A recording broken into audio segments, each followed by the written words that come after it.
Ոչ ոք չի կարող դնել ուրիշ հիմք, քան դրված այն հիմքը, որ Հիսուս Քրիստոսն է։ Մեր երկրի բազմաթիվ հիմնախնդիրների առջև միավորման ջանքերի փոխարեն շարունակվում են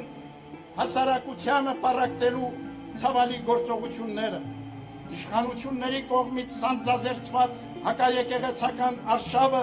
լրջագույն սպառնալիք է ազգային մեր միաբանությանը, մեր երկրի ներքին կայունությանը եւ ուղիղ հարված հայոց պետականությանը։ Ատելությամբ ու թշնամանքով բարիք չի ծնվի։ Սուրբ Էջմիածինը հավատարիմ հոգեփրկչական եւ ազգի ու պետականության զորացման իր պատմական առաքելությանը հետևողականորեն շարունակելու է պաշտպանել ազգային շահերն ու իրավունքները։ Առաքյալի խոսքով պատգամում ենք ձեզ, հաստատուն մնացեք հավատքի մեջ, քաջ եղեք, զորացեք, ձեր ամեն ինչը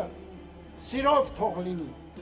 հավատարիմ մնացեք Քրիստոսահիմն Սուրբ Էջմիածնին, ձեր ինքնությանը, հաստատակամությամբ պաշտպանեք մեր պատմությունն ու սրբազան մեր արժեքները, մեր հավատքը,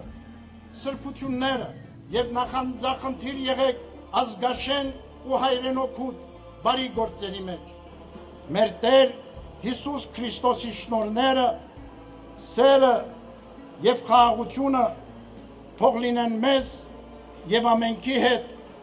այսօր եւ միշտ եւ հավիտյանս ամեն։